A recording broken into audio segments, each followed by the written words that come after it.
You've lost faith in Denver. Yeah, as tremendous as Joker has been, he's putting up astronomical numbers, but they just can't guard nobody. He's saying that the refs are corrupt. Yeah, they're cheating. You're calling into question the integrity of the outcome. But the biggest thing for me is like the only difference to me is people see is because they look at Wemby as a kid. This is my kingdom, right? And our kingdom has been successful. Now you come strolling into town and you want me to adjust to you? Like he's not MPJ aggressive, you know what I'm saying? And for him to be that in that system is not gonna make them better.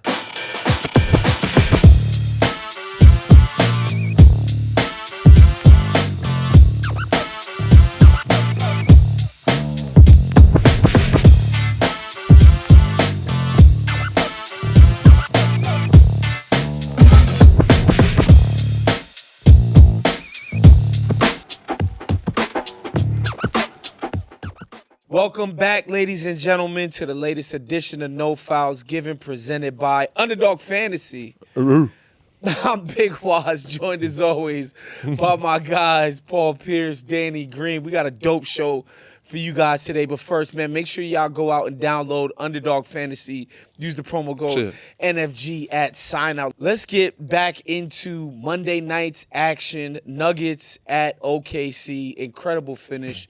At the end, Shai Gilgeous-Alexander hit a step-back three with 2.7 seconds left to beat the Nuggets 129-126. In the process, he matched Wilt Chamberlain's record for consecutive 20-point games at 126. Shai had 35 points in a career-high 15. Dimes. Yeah, a lot of dimes. These dudes couldn't miss yesterday. Jokic had 32, 14, 13 assists. It was the 24th triple-double of the season. Thunder won despite missing Chet, Hartenstein, J-Dub, and Caruso. Damn, that's crazy. Just a dope win for because I mean they were all out against OKC. Golden State. I thought like some of them would come back for Denver. Right. But nah, that's again. There's no excuses for Denver. Like I mean, you Sure. got some people out, but not as many as OKC. Y'all have Jamal out, and who was it? Yeah, but no, but Jamal played. Jamal played. Yeah. Jamal played. Gordon They're played. missing- Cam Johnson played. Peyton Watson's the only Watson, player. and he's a big key. He's a big piece, but obviously Chet, Hartenstein, J-Dub, Caruso. Bruh, y'all lose that That's game. the core of the And lineup. it's only Aaron Gordon's second game Yeah. back. He looked like he was getting in his rhythm. For sure. 23, solid. I've lost faith Tim in Hardaway? Denver. You've lost faith in Denver. Yeah, as tremendous as Joker has been, he's putting up astronomical numbers, but they just can't guard nobody. Yeah. And you said it. Didn't the Knicks go in there and beat them? They 40. scored 142 Jamal got hurt, points. so they were Yeah, for 40. but still, for Yeah, a that's still team who unacceptable. 142 points. Yeah. I just Yeah, Knicks ain't a high scoring team. Cam Johnson has been underwhelming for me for what I expected from him to coming in the Denver uniform, replacing Michael Porter Jr., who's had an all-star type of year. So now that trade looks like, whoa, we really should have just stayed patient with Michael Porter, even though he stunk it up in the playoffs a year ago. But Cam just seems like he's lost out there. Like he's not guarding at a high level. He's not making shots at a high level. He's missed a lot of time, too. And then there's times where you just don't even know he's out there when you thought he would be the key to help them over the hump as a defensive stopper, as a guy that can make shots and be consistent. He hasn't been the guy they want him to. Now, maybe that can change in the playoffs, but based on what we thought of that trade, because we thought that was a great trade. Yeah. You know, at the time. But now when you look at it, it's like, I don't know. Yeah. I'm with you. Defensively, I'm not going to put it all on one guy. Cam, I think it's going to take some time for him, even though it's been a year. Like I think it takes some time for people to adapt and adjust to certain playing styles. He's had some good games. He's been out with injuries, had some bad games. And defensively, yes, all their guards could be better. You know what I'm saying? Like even their bigs. But yeah, I mean, I thought this was like, they're on pace now to be in the play-in. You know what I'm saying? Like this is a team that we thought was like one of the top juggernauts, or even expectations coming into the season, is them and OKC. Now it's Spurs, OKC. Denver, even with healthy, they look very beatable. And you know what I'm saying? Like, I mean, obviously playoffs comes down to experience and X's and O's. I know this is Adelman's like first full year taking over. So maybe that's an adjustment. But I don't see them going deep in the play. Maybe second Well, round. they're not completely cooked, but because I will tell you this. They're a great road team. Yeah. what's mind-boggling is how, with that type of home court advantage, are they losing so much at home? Because on the road, they're one of the top 3 or 4 teams, which that translates in the playoffs. Yeah. But you got to protect your home. Yeah, 100%. And I mean, I'm not gonna say they're cooked. I think if they're generally healthy, they're gonna be a hard team to beat in the playoffs. I just think again with Jokic, since he's come back from the injury, he's just not moving the same. And it's really affecting his play on defense. And I think he's just been a target in a way that he just was not before the injury happened. It's not that he can't score, because his scoring game is not based on moving his feet. Yeah. On defense, though, there's no way to get around having to move your feet. Having to move laterally, having to be in the right spots continuously. So to me, that's the thing. And you wonder how much of it he is saving to just be like, yo, let's just get to April, get to the regular season. I mean, get to the postseason, and I'll be fine.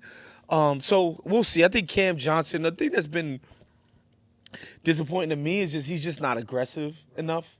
He's just not looking for his shot. He's not enough. MPJ. Like he's not MPJ aggressive. You know what I'm saying? And for him to be that in that system is not gonna make them better. Yeah, because it's not your job to distribute for Denver. Yeah.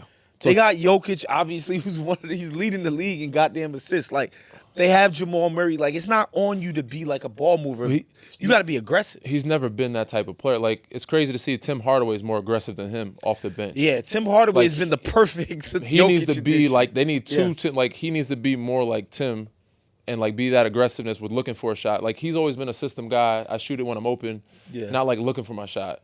And I mean, that's maybe an adjustment he might need to do. What would you do though, like when? The way Peyton Watson played when they were having injuries, when he comes back, do you insert him into the lineup?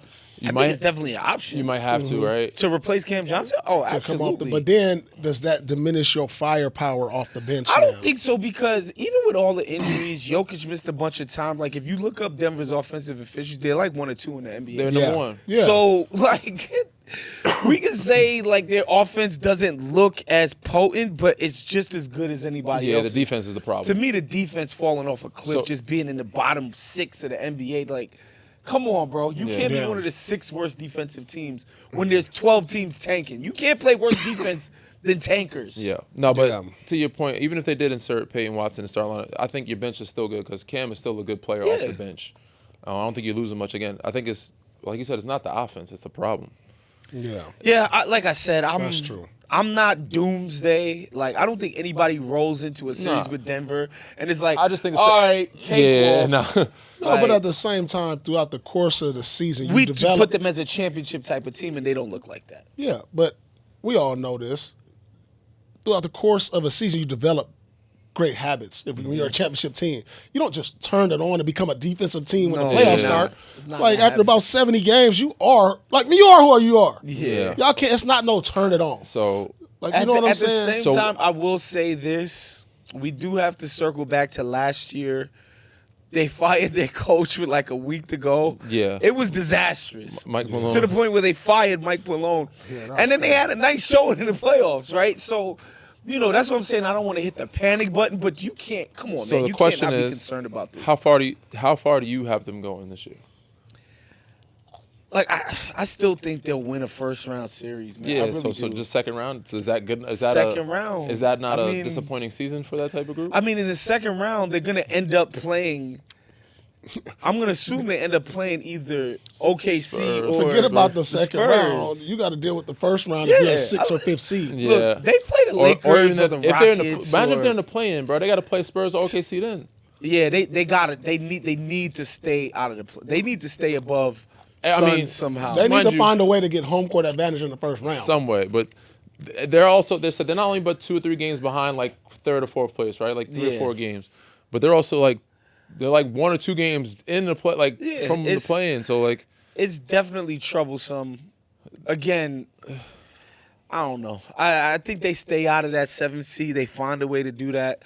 I'm not worried. Like, if they end up in a matchup against Timberwolves, Lakers, or Rockets, I don't think that's the end of the world. That's just it's my not. But I didn't before the season have Minnesota good enough to beat most teams. We talked about it, but I think right now.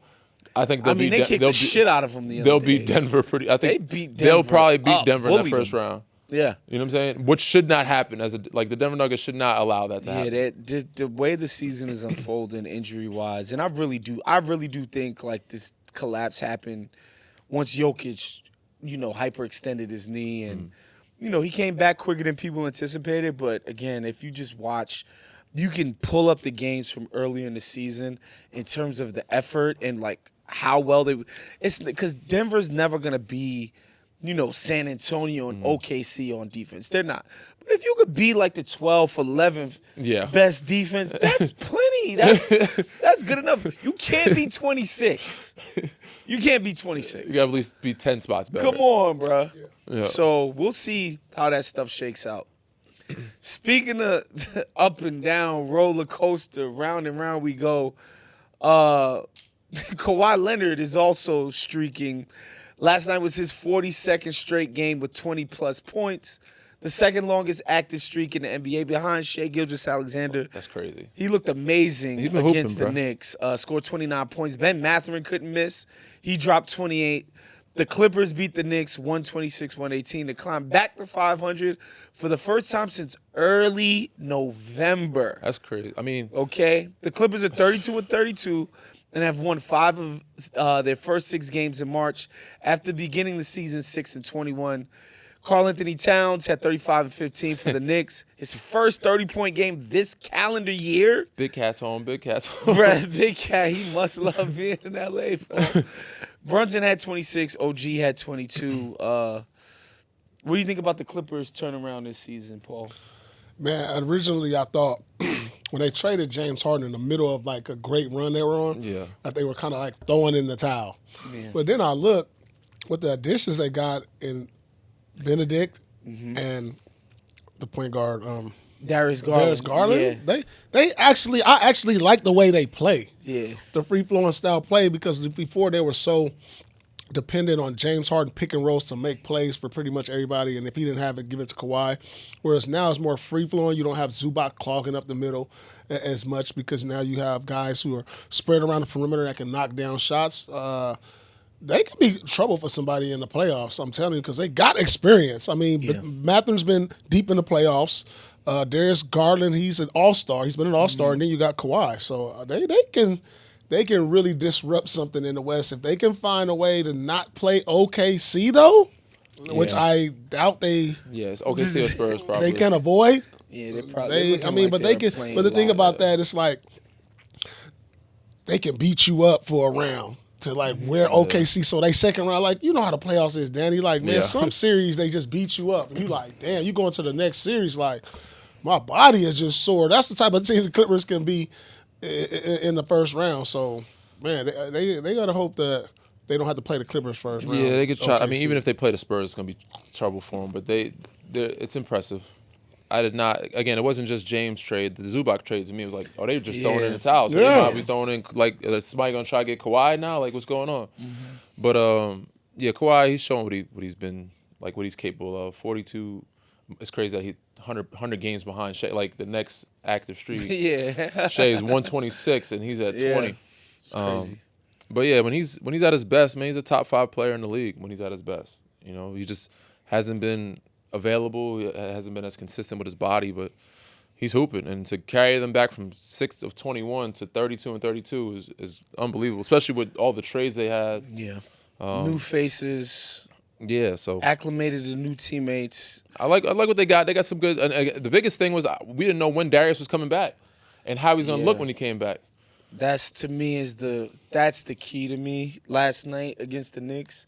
Him and Mathurin, it was just backbreaking stuff. And then, they're beating the Knicks up on the offensive boards, which I'm just like, that's embarrassing if you're New York. Just getting killed on second chance points. And they don't have like a big front, like, you know what I'm saying? No, not at all. Knicks got Cat. Did Mitch Robinson play? Did he not play? No, Mitchell Robinson didn't play. This guy's always out. Hawk Porty was getting a lot of those non-cat minutes. But, it was the guards that were getting off it. Like, it was a bunch of times it was Mathurin. It was the other guys, the non-bigs getting these second chance points. And Garland looked incredible to me because for the first time this year, last night it looked like the guy that was an all-star last year. Yeah. The pull-up three was falling. He was getting by people. He just looked quick. He looked spry. Back to himself. He looked back to himself. And the Clippers, they made a lot of threes. Like it felt like they just couldn't miss. And so, that has to play a part in it. 18 of 39 from three, 46%. It's going to be tough to beat any team that shoots it like that. But just watching the Knicks in this soft-ass defense, which is like, it's just back and forth with these guys. Like, when do they decide that defense matters and they're going to try? But I tip my cap to Coach Lue, the entire staff, for coaching these guys up and making them into – they seem like they're going to be firmly entrenched in the play-in, so good for them. No, They're but actually you- make it Van to the Gundy, real right? You playoffs. remember when I said we talked about this, about the Knicks. Who was the key guy for them? Yeah. And you I said said Mikal Bridges. Mikal Bridges. Yeah, he was – Think about Bad him. Look at last everybody playing well. You got Anunoby doing what he's supposed to do. Karl Towns, Josh Hart. They doing what they need to do when they roll. Mikal is letting them down. And I get everybody can't score, but he hasn't had the impact on defense like you would have thought he would have, let alone not making that was shots. up and down last year as well, his defensive impact in terms of, sometimes he was just outright getting beat, just killed on defense. Is he splitting the time with Shamet? Because look, he played 26 minutes and Shamet played 23. Well, it's Shamet. Everybody else playing 30+ in the starting lineup except for him. Sometimes with Shamet, it's just like his – you know how we said Cam Johnson needs to be more willing to shoot? That's the same thing with Mikal Bridges. Whereas Shamet, he's dude coming is in more aggressive. Yeah. He put up 12 threes last night. Only made 3 of them. Yeah. But he's putting again, them up. like, He's putting them up. The guy got up 12 threes. He's one of their better shooters. Like, he does change the dynamic of their offense in a way that Mikal, where he's just trying to set up his mid-range, never wants to go all the way to the cup and take an actual layup. He's always stopping short or contorting his body all weirdly. You never want to jump out the window because of one game, or in the Knicks' case, 2 games of a not great West Coast road showing. Maybe being in LA from Friday to freaking Monday is I'm just not wondering why the his best minutes are thing. diminishing. He's getting 25 minutes. Everybody else is getting 35+. I think that's definitely a He's aggressive. Shamet thing, 100%, because he's just way more aggressive. And even the rookie, Mohamed Diawara, he's another guy who's not afraid to put the ball on the deck, not afraid to try to make plays. Yeah. It's just these guys are just offering just more like aggressiveness, basically. Yes, basically. And Mikal, even though he's the $40 million man, the 6th draft pick man, and all of that stuff, it's just like, Playing too cool. wow. 4 first-round draft picks. Yeah. And then you look on the internet, I'll sometimes pop in my head into some of the Twitter spaces of Knicks fans and some of the stuff that I see, and people are like, man, we gave up all these picks for this guy. If it wasn't for this guy, we probably have Giannis in here already. Man. Probably could have put a nice package together. Wow. And so now the fan base is looking at him as somebody that might have cost him an opportunity. It's just, I don't know, man. I don't know how you can look at what he's doing and say he's playing as well as he did in Phoenix when they went to the finals, or how he's played in Brooklyn before they acquired him. It just seems like he's just been crazy underwhelming. Should the Knicks be concerned? Absolutely. With Mikal Bridges play, yes. Just their all-around play. This trip absolutely. right now so far has not been good. This is a stretch of the season where you're supposed to be locking in. Like Denver's not locking in. They don't look very locked in right now. From what I could glean, it doesn't seem like the Knicks are very concerned about. I'm sure they're not, This but should stretch. the Knicks, should the fans? If I'm a Knicks fan, yeah. Uh-huh. I want to see my team play more consistently than this. At the same time, they're probably going to end up winning 50 games, anyway, which by everybody's estimation, that's a pretty good season. I'm sure the schedule will open up in terms of not having to play, these above 500 playoff caliber teams on the road a ton. But, yeah, the inconsistency is just so frustrating. I mean, it's hard to develop consistency too when you're dealing Who with they got injuries. coming up? I mean, they got Utah, Indiana, Golden State, Indiana twice, Indiana, Brooklyn. This got to be the Washington, easiest. New Orleans. It's probably the lightest schedule. Yeah. And bro, in 2 weeks we gonna be talking about the Knicks are back. Yeah, for sure. They on the street. They blah, better blah, be back blah. at this lineup if they lose Yeah. some of these games. At Utah. Okay, now I see why they spent the night in LA. They don't got Utah till Wednesday. No need to rush to Salt Lake City, apparently. We could go there the When you morning in of the LA. game. Go there the morning of the game. Can we stay one more day in LA, Coach? We got Utah tomorrow. Let's fly at about noon. Yeah, we good. We'll We get to the good. arena by like 4:35. Yeah, we It's don't no fine. shoot around. Let's just go. Oh, man. Anyway, I think the Knicks, that's why they're looking at it like, all right, we got through this road trip. We should have got the split for sure. When you talk about the Lakers without LeBron and the Clippers who are just trying to round into shape with, like you guys mentioned, their brand new roster. But come on, man. All these tankers coming up, they should be able to get. There will be no more Magic City Monday for the Atlanta Hawks. Wait, let me ask before you go further. Like, was this supposed to be something that would go weekly? No, I think it's just one Or Monday. just one Just night? one day. I think it's Okay. just one Monday. Okay. One night. It's been canceled. The Luke Cornett and Al Horford led protests worked out. Who said protest didn't work, right? Yeah. Got results. Do you guys think the league made the right decision? What do you think? Look, me personally, I don't have a problem with Magic City Monday. Where from what I'm understanding, it was just gonna be like a wing night special, and then some branded merch, and we were all gonna move on with our lives. Yeah. At the same time, again, the league promotes itself as a family-oriented product, meaning not only can Paul Pierce come to the game or Danny, you can bring your children. Meaning you can bring NBA fans who we trying to cultivate who are 8, 9 years old. Should you be sending the message to 9-year-old girls that sex work should be exalted as an NBA corporate entity that claims to be family friendly? Probably not. That's what I would say. That's why I would say they probably made the right decision because it just shows an inconsistency or a contradiction of how you position your brand. Like, you're not the UFC, right? You're not boxing. You're not some of these other sports that, like, our brand is adult. You know? Like, our guys say in the UFC, we say racist shit. we don't give a fuck about nothing. Like, we have an adult-centered product. So we don't have to have those other concerns. The NBA is trying to be more universalist, and they trying to bring the family in, sort of like a Disney-esque product, right? And we know the Disney Corporation would never associate with adult entertainment or sex work. I think the NBA is they've tried to position themselves as a similar product. So that's why I'm just like, it's consistent. And I know, like, because people on the internet, like, been yelling at me, like, the NBA, you know, they associate themselves with liquor and gambling. And I'm like, guys, think about it. Think about any parent out there.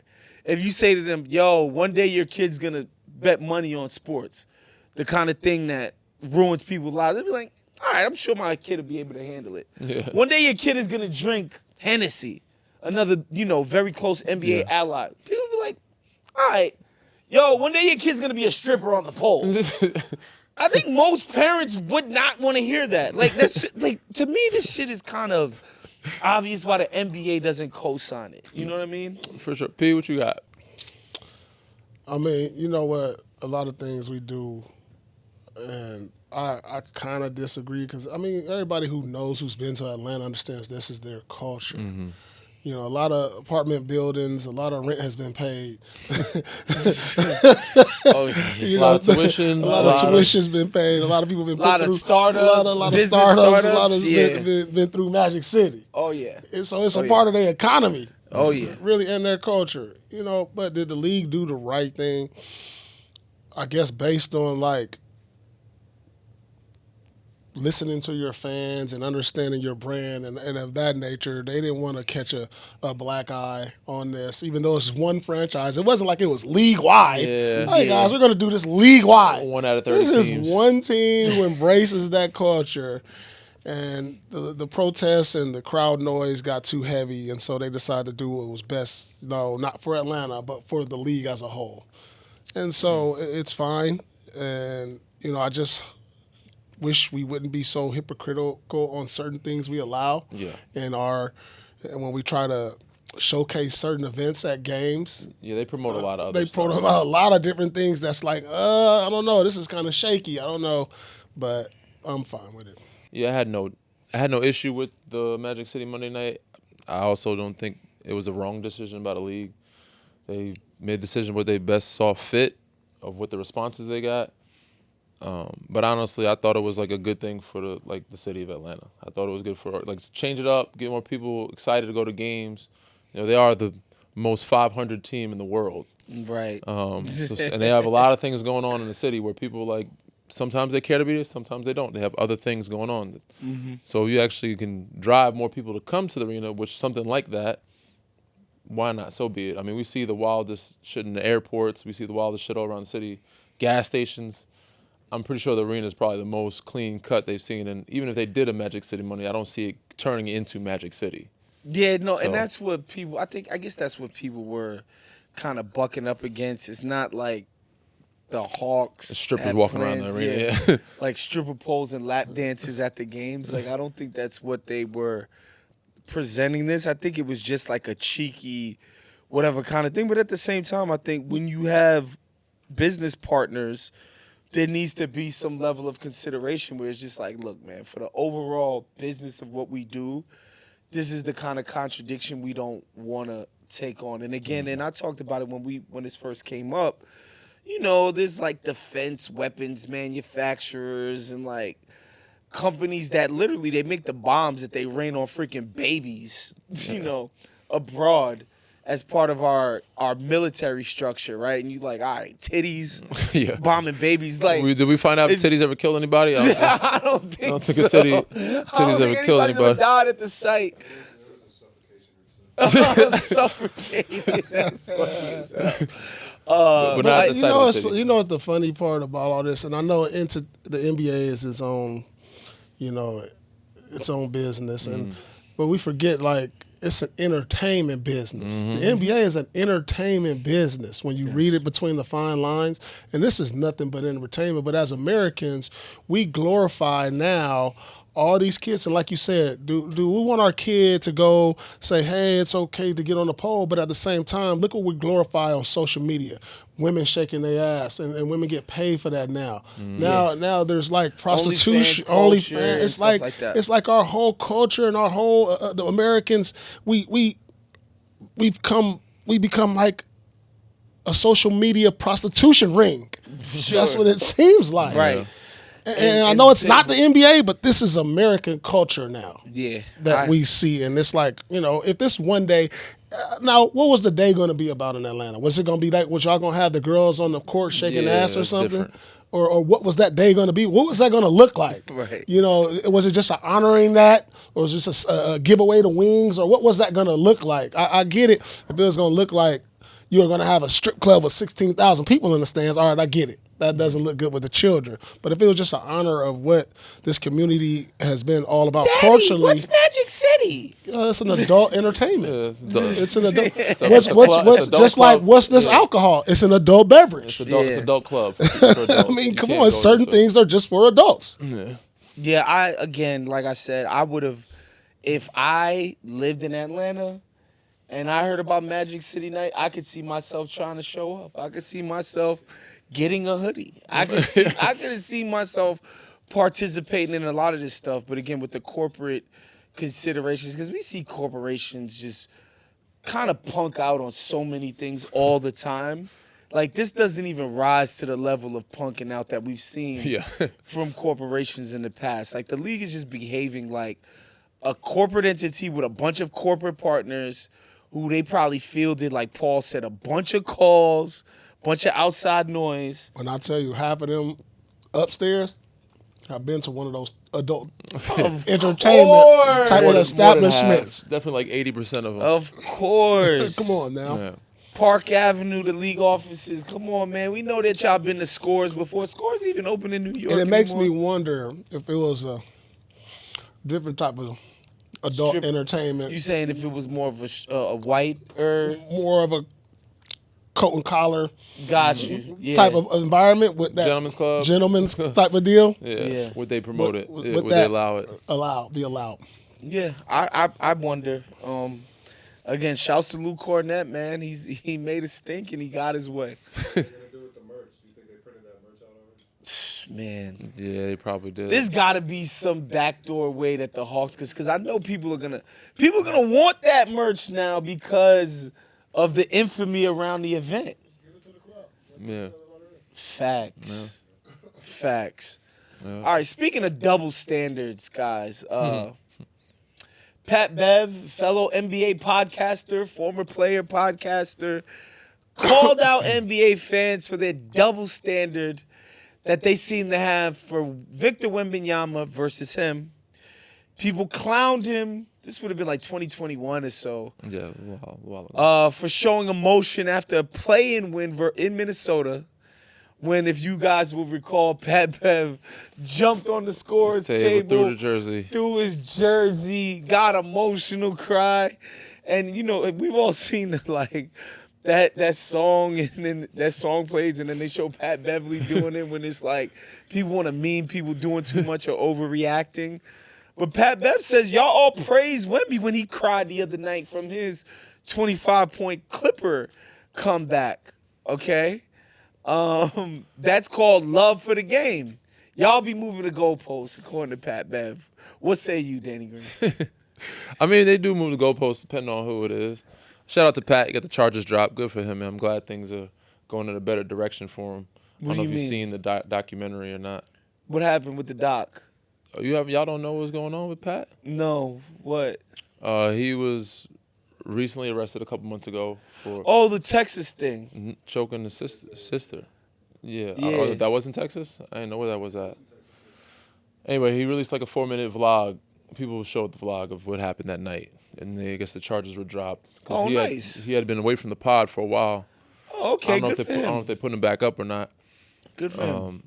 But yeah, charges are dropped, so he's supposedly in the clear. So I'm glad he's actually talking on social media now. He also poked at Trae Young after the trade, like 2 months later. So he's still being petty Pat. Yeah. But yeah, I don't know, man. Do you see it? I mean, Wemby's what, 19, 20, 21? How old is Wemby? I think the thing with Pat Bev is that Pat Bev has a reputation for antics. Yeah. And I think that's what NBA fans are reacting to. Victor hasn't built up a reputation for being slightly ridiculous on the court. Like, I don't know if you guys remember, Pat Bev was on the Lakers, then he got traded or waived or whatever the case was. He comes back into town with his new team. He scores a layup on LeBron, and he does this. Yeah, I mean, he does antics. He's too little. He does antics. This is the Pat Bev. For sure. But the biggest thing for me is, like, the only difference to me is people see is because they look at Wemby as a kid. You know what I'm saying? Not saying that it should be okay to show emotions, regardless of age in sports. But, when they look at Pat as a playing game and, I guess, the celebration of it, like, Wemby didn't celebrate it as much. He was just emotional. He didn't jump on a scorer's tape, but I mean, I guess there is a little bit of goalpost moving when you think about it. But what do you think about showing emotion during games, maybe wins or losses, Paul? Because I remember, Chris Bosh in 2011 after they lost the finals, they would show that clip of him crying over and over. I watched that on ESPN a bunch of times, and people clown Chris Bosh for that, essentially for caring. What do you think about that? I think the guys who show this type of emotion are the ones that you don't know what they put into it. Yeah. And when they go through something and they overcome like a hurdle, sometimes that comes out. Like maybe Wemby hasn't been in a situation, this type of win, that was one of their more gutsiest wins of the season because it was on a back-to-back, down 25, they could have packed it in. And he's like, whoa, I probably never been nothing a part of that before, in the NBA. So where that's something that, hey, that we know who we are. We know that this can show up again. So no matter what, if we get down 25, I feel like we can do it again because he probably never done that. And in the case with Pat, it just shows the work because when I've cried after a game, all the work that I put in comes out because people don't see that part. Right. People don't see me running up sand hills, falling, cutting, scraping my knee, running the track, same thing, turning my ankle, recovering, Guys rehabbing, injuries, all yeah. of this, stuff. And in some games, you got to dig deep and figure out more about yourself when you get in these type of situations. And sometimes that emotions comes out. I've seen Kevin Garnett cry in an interview. I've seen Allen Iverson, and we know how passionate those guys are about the game. Only the guys who showed the most, I think, put in the work and the passion. You see it though, how they celebrate, because it's the same on the other end. And it's like, damn. And then the joy of tears sometimes come out, or the sadness of the tears come out, like in some cases. But that just shows you how invested they really are.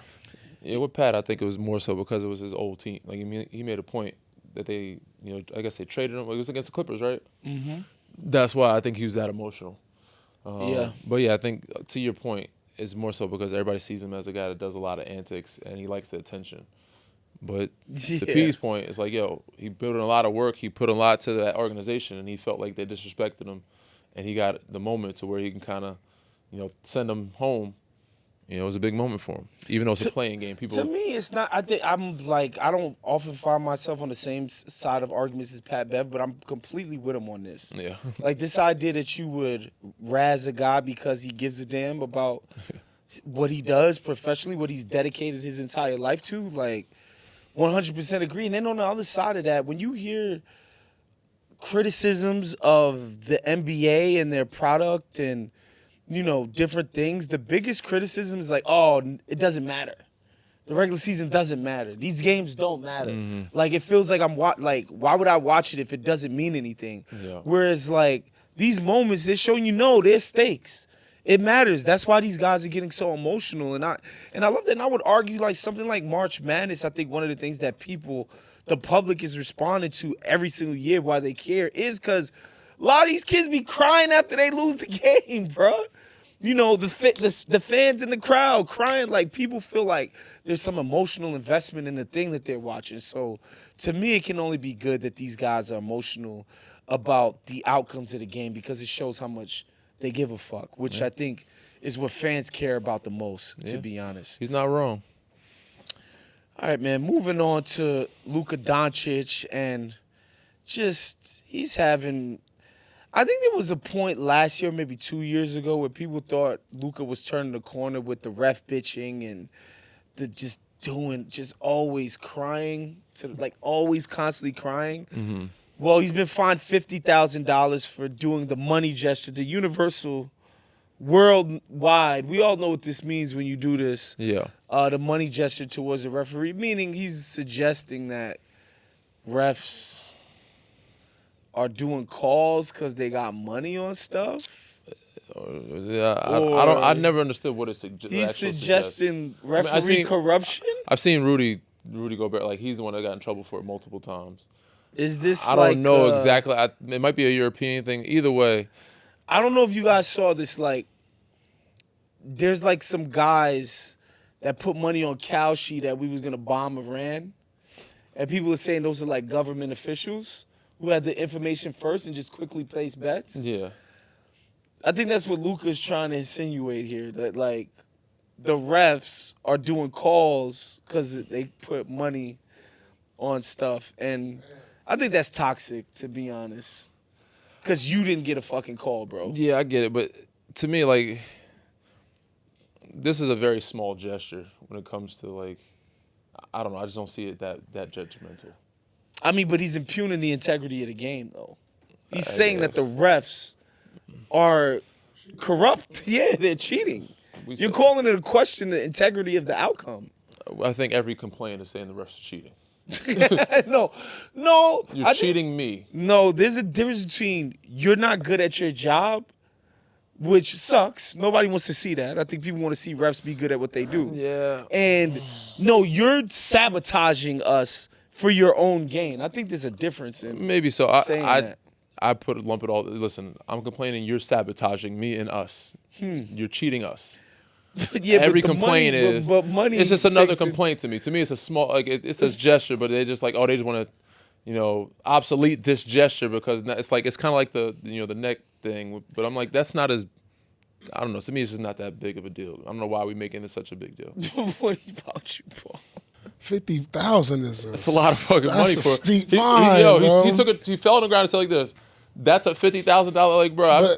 Like at least get a real fine. But this is the thing. This is the thing about Luka. I think guys get less for chest bumping a ref or elbowing a ref. Again, I think it just. But he's developed a relationship with the refs, sort of like certain players around the league that you don't have. Sometimes you get to the no tolerance. Like so Rasheed yeah, Wallace. he's a target. He's a target. So like Draymond, it's just like, the refs are tired of Luka Doncic because it's like after every play, there's some type of gesture. After every play. All of this, I'm with and you. this, and all. So referees going with a game So plan. they just get tired of it. And then, you go, now you come up with something else. It's like if it was anybody else, not Luka at this point, it probably wouldn't have happened. But since he's just known to be a guy who's just seriously constantly just on the refs, gestures and all. I mean, it's just we've had enough. I'm with you, and I know referees going with the like they go on a game plan, so they know who is like going to be a complainer, who to target, who they're not going to take something from, like who to look out for, and he's not helping his case. But I still think this is like I don't know when the league made this one of the ultimate gestures. I think if you're Adam and it was you pioneered gambling and professional sports being partnered, you can't be seen to have your players, and this is a conversation, like we know this is a conversation it's been happening, especially with the NBA before gambling became such a big part. People on the internet being like, oh, Vegas put the call in or blah, blah, blah. Then, of course, there was the Donahue scandal and all of that. Like, if you're Adam, you can't be seen to be letting it just flippantly, just like whatever, that a guy is accusing your refs of cheating. Like, you just, like, to me, you have to come down on that. Because, again, I think somebody saying a guy sucks and somebody saying a guy's deliberately ruining the integrity of this outcome. This is a fake game. Like, this money that you paid, the investment that you have watching is fake. The outcome is predetermined because this ref is cheating. Like, I think you gotta step in and be like, stop. Yeah, I hear you, man. I don't know. That's a lot to interpret off of one signal, off of just one signal. Of, everybody's fucking cheating. Like, they're all gambling. I think he's just, like, he talks shit. He talks shit to everybody that's playing. He talks shit to the refs. Again, I had a conversation with somebody. I'm sure there's places where you complain more than other places you did. In Boston, you probably felt like y'all got the short end of the stick. Did you feel like when night in, night out, most nights, did you feel like the referees were against you and you probably had more of your complaints then than when you were in Brooklyn or, LA? I wasn't a big complainer. I feel like I got a lot of calls. I was routinely one of the top free throw attempt players in the league. I wasn't too big on complaining, but if it was something, I would. I noticed tough calls. Certain situations, I know I didn't get a lot of, like, defensively. I was getting, like, certain nights couldn't play. It would be certain nights you'd be like, hold on, the jig is up. Certain referees for sure. The jig is up. Like, you'd be like, what the hell? Yeah, and then there's like refs that, it's documented that they got issues with guys like Chris Paul and what's his name? Foster. Yeah, Scott Foster. No, certain referees you knew for sure, but even certain places for me, like in LA, I'd noticed that I had done more of my complaining there, and it was like maybe it's because my atmosphere as well, but I knew like. You felt like in LA, I felt like, damn, bro, we would like. There was a lot of shit. Like, why every night we gotta deal with the bullshit? No, in Philly, some too in Philly, but like in San Antonio, I didn't. Wasn't maybe also was popping a lot of shit, but it was not as many complaints. We didn't get hosed. In Toronto, it was some games like it was pretty bad, like, but my environment, we didn't complain as much. Yeah. But LA, it was like, damn, it was like a magnifying glass, and everything we did, and everybody was just on our ass about everything. Guys gotta look again, man. These guys want to win. Guys are playing their asses off. You're gonna complain, but I think this definitely crosses a certain threshold of the complaining. You know, I feel That's you. why the fan. I feel you. 50,000 steep though for That is steep. for a fucking is a lot. for just a small jump. Mind you, it wasn't like he was like jumped up, show out the like he was on the ground like little. You know what I'm saying? Like you had to like watch the replay to catch that shit. You know what I'm saying? Like in fast happens so motion, you fast. barely would catch that. Right. But Exactly. what was the next one? They say Luka's dating somebody. Is that what's going on now? Is that real? He just had a baby. Well, he's done with his fiance apparently, which What are we talking about? Luka. So speaking of Luka, from the fine and money gesture, he I think he has 2 with his fiance, right, or something like that. He just had a baby. He went and flew right before the Philly game earlier in the year to go see his baby be born. Remember we talked about the Draymond and situation where he was working and Luka went to Slovenia. Yeah. And then I guess since then, I don't know if they had not been dating anymore, removed social media pictures of each other.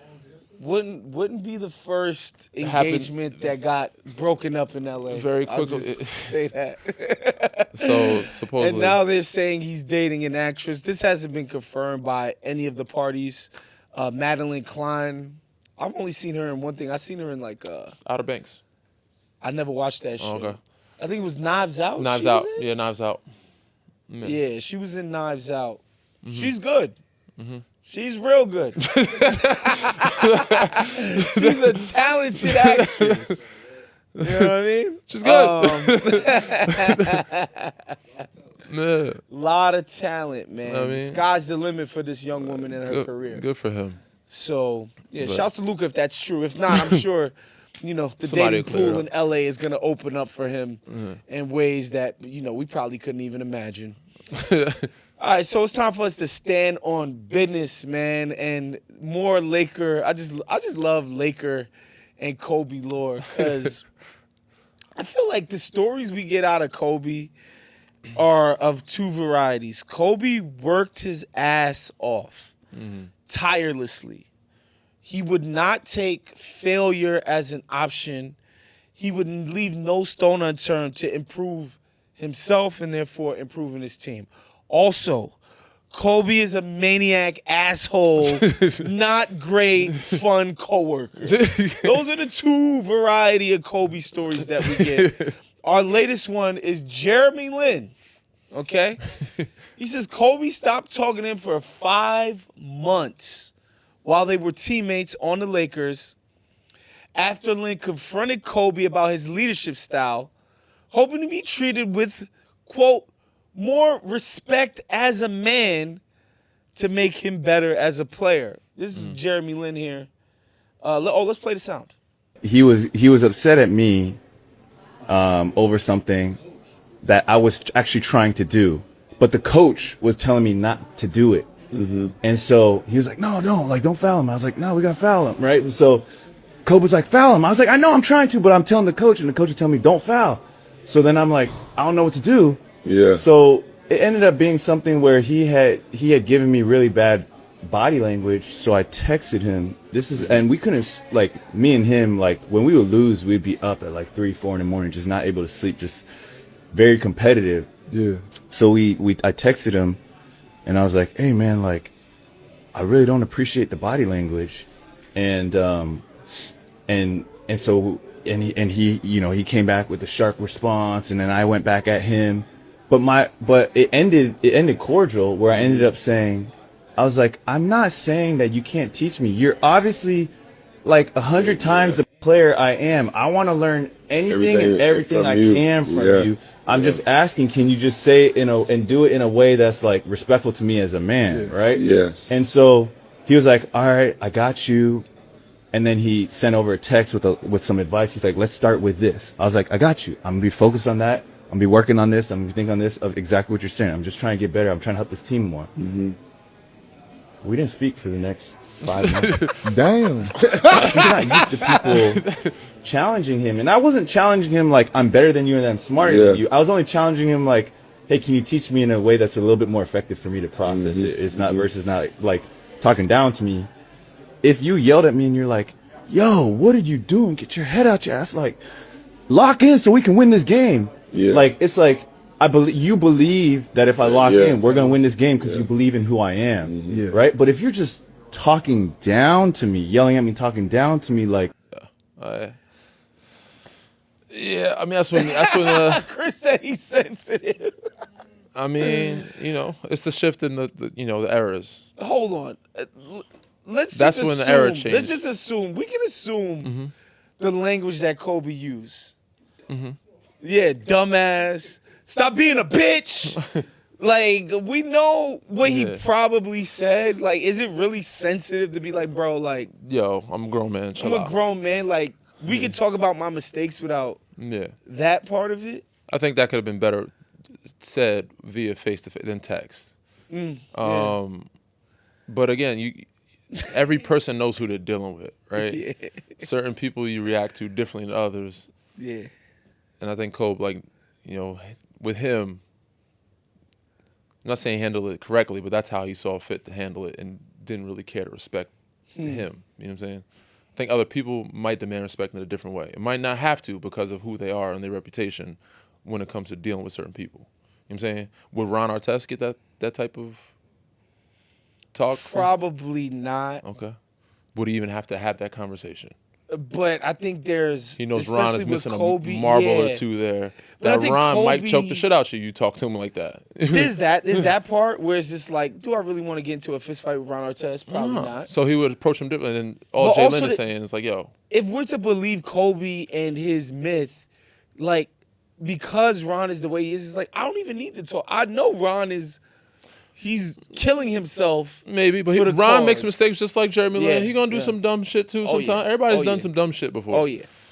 It's just and all Jay Lynn is, but the way he's making it sound, the way he's asking, it sounded sensitive and soft because he's just that type of person. You know what I'm saying? Yeah. And you look at him, Asian American, like, all right, Yeah. you look like the younger generation. Like, but again, if it was Lamar Odom or somebody like, yo, Kobe, you could talk like, listen, bro, we grown men here. Again, I think that would have came off differently if he talked to him in person. What do you think about the language policing? This is how I look at it. Me knowing how competitive, one of the great competitors in all of sports ever, knowing Kobe, like sometimes stuff is going to come out a certain way to where you're not going to like it. But at the same time, this is what made him who he is. This is what made him a winner. Same with Michael Jordan. Now you come into his kingdom. This is my kingdom, right? And our kingdom has been successful. Now you come strolling into town and you want me to adjust to you? When our kingdom has been running a certain way, and this is what works. Right. Now you, out of all the people here, no, you adjust to what's going on in this kingdom, whether you like it or not, because this is what the culture is here, and this is what's enabled us to be one of the best franchises moving forward with him leading the kingdom. Right. So, and maybe sometimes it will get disrespectful. Yeah. Then you adjust. Yeah, Jalen's got to understand. You He's gotta coming from adjust, Jeremy It's Lin. not coming from a bad place. Yeah. It's just like, yo, you got to understand who he is. Like, all right, certain people you got to know, like, all right, that's just who they are. That's how they're gonna be. And it's okay for you to snap back too. So he might get respect from you at that point. So, Yeah, you might almost have to stand up. You got to stand A up. text ain't snapping back. You know what I'm saying? So In the moment, you got to be like, yo, check it then, and then move on from it. Then y'all be cool. But Kobe gonna do what he do. All right, at times you take it. There's no way I can go 5 months without talking to our best player and I'm in the rotation. That's not. And you gonna starting happen. with Like, how does that even happen? Like, no, we're gonna have to stand. Like this segment is standing on business. No, I gotta stand on business. Like, let's go into this room, bro. yeah. Like, can we just holler, man? The man, you gotta look him in the eye and be like, look, let's just holler real quick. And whatever come from that, so be it. But if we still got to play together, we still got to share the ball. And now, by me hearing that conversation, I see why Jeremy Lin kind of waved him off. Yeah, before. You know what I'm saying? In them clips where they show Jeremy Lin, like, get out the way, Kobe. look out, I Kobe, got it. or like just trying to go into his 1-2 and Kobe right here with the game on the line. I see, that affected them on the court. So, look, man, I'm somebody as the older I get, the more annoyed I get by young people and their constant complaining about communication and language policing and all of that stuff. At the same time, I get annoyed at the idea that the only way to be a great leader is to be a complete asshole to everybody that's around you. I just True. don't I'm with believe you. that. I'm with like, you. you played with Tim Duncan. Was he just Nah. reaming guys out Nah. and calling people trash and you a bitch? And There's you more this? effective ways. You know what I mean? Yeah. There's Like, different this styles idea of that- leadership. It's not a Yes. blueprint on leadership. 100%. It doesn't say you have to talk, yell. Yeah. There's It's different also levels. part of coaching and being a leader is knowing your personnel, knowing how certain guys react to certain things. How do I get the best out of this guy? This guy may not react the same way as this guy to me cussing him out. This guy might need a little different. So that's also part of leadership. But some of the old school guys didn't have, again, they don't have to adjust. Like, that's a change in errors. You know what I'm saying? Old school, this is how I am. You adjusted. You better, if you can't fuck with it, you got to go somewhere else. Yeah, right. I respect what Paul is saying in the sense that, like, look, man, like, you're our best player. You're who you are. It's my job as the younger guy, as the kind of the disciple, to be like, yo, let's make this work. You know what I mean? Instead of being like, all right, Kobe's being how he is, and I'm just not going to stand for it. I understand all of the angles. You know what I mean? Because, again, I can understand rejecting the idea that, like, in order for me to be great, I need to subject myself to verbal abuse.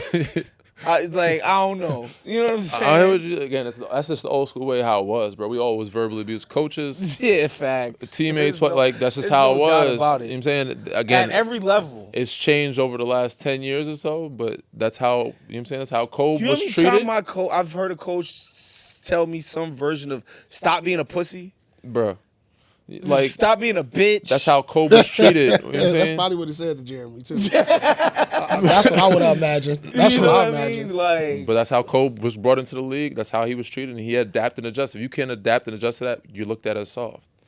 You got to have mental toughness to be able to handle that from your coaches and your teammates. You know what I'm saying? And be able to also give back some of that. You know what I'm saying? Like, but figure it out and how to be, you know what I'm saying, on the fly and be successful. I remember two distinct interactions in high school hooping, because our coaches in high school were just like, people wouldn't believe the type of shit that guys would say.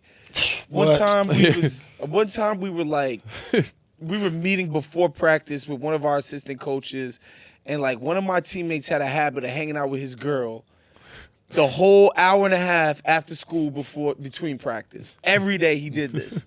And I guess our coach drove up, he saw him, and I think we had a bad game or a bad practice before, and he was like, you know what your problem is? You're always with your bitch all the time. Damn!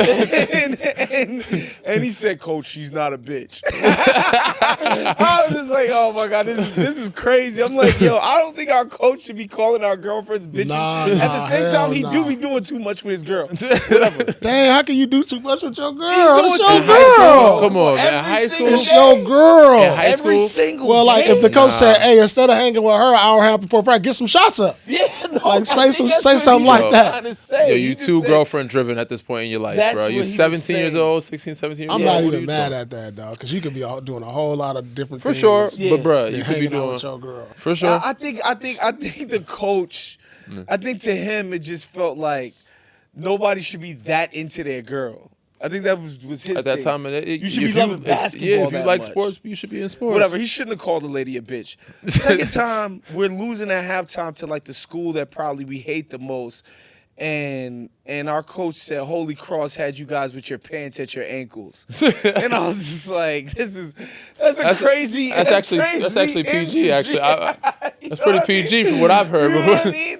Like- Nowadays, you can't really talk to young people like that. Yeah. You know, shit goes off the rails, and so, you know, shouts to Jalen for being vulnerable though and admitting. Yeah, that. talking. You know what I'm saying? Talking through his issues. Good for him. Like he knows how to express himself in different ways and not afraid to. Anyway. Who? Jeremy Jalen. Lin. Oh, okay. Jalen. Jay Lynn. Okay, you Yeah. said Jay Lynn. Okay. All right, let's get out of here, man. On finally some good news coming out of Orlando. Yeah. The Magic are winners of 7 out of the last 10, and Paolo Banchero specifically has really been stepping it up, man. They're in the 6th seed, which I think is still disappointing for what the Magic, their expectation was going into the season. But, you know, it seems like they're rounding into shape. I think it's a big deal that Jalen Suggs is playing a little bit more consistently, and he's so big for what they do just generally. But Paolo, man, you know, putting up 30 points, 35, 30, 37 every other game, it seems like now. I think that's a big development for them, Paul. Yeah, I mean, as of lately, but on the overall scale, I think this has been a disappointing year for Pablo in my eyes because I was expecting him to actually take the leap You know, based on what he did last year, getting the team to the playoffs, he had such a great series versus Boston. I mean, they couldn't stop him. I thought just coming into this year, he'll be a first team, second team All NBA. He's not going to do that. He didn't make All Star, which is surprising. And you know, he's one of the guys that I had high expectations for. I even said before the season, I think Orlando will be a top 4 seed. Coming into the year based on, you know, the accusations. I mean, expectations. Not the, you know, acquiring. Acquisitions and acquiring, you know, Desmond Bane, the one guy who can give him a scoring punch and some shooting. And so I'm glad that he's picking it up now. Yeah. Hopefully he can continue this surge into the playoffs, but he has to be more consistent for this team to reach the next level. I fuck with what they got going on. Dez is finding his rhythm. Desmond Bane, for those that don't know. Paolo's finally like putting up some all-star caliber numbers. But as far as it goes for them, again, this is an overall season not as great as I thought it was going to be. And even in the playoffs, I just don't trust them. And it seems like there's still a disconnect, which there was some rumblings between them and Mose. And maybe they've patched some things up. Maybe things have gotten better. I don't think Mose is long for this job. We'll see. But again, it depends on who they match up in the first round. They're going home. It looks like they're going home. Yeah. Whether it's Knicks, Cleveland, Pistons, any one of those teams that have home court advantage, they go home in the first round. This was a team that we thought should have been or could have been in the Eastern Conference Finals. I thought they were prior a finals to this contender out of the East. Yeah, but at least based Eastern on the Conference. way they played Boston last year. At least Eastern Conference Finals, we thought, the start of the year. So it'd be a first-round exit. That's disappointing. But I said I'm glad he's picking it up. I'm glad Dez found his rhythm. Hopefully they get fully healthy. You know, front like they need all those guys on deck to be able to compete. Whoever they play in the first round, they could upset somebody in the first round. I could see that happening maybe. But outside of that, they're not going any further than the second round. All right, man. Magic got my attention. I'm definitely going to be paying more attention to what they're doing down the stretch because, again, the talent is there. So it's just a matter of can they put it together. All right, folks, that's our show for today. Make sure you subscribe to the No Files Given YouTube page. Like this video. Hit the notification button. Share this video with all your buddies. If you're listening to this on audio, leave us a 5-star rating and a review. We'll see you guys next time. Peace out. Peace. This has been a Playmaker production.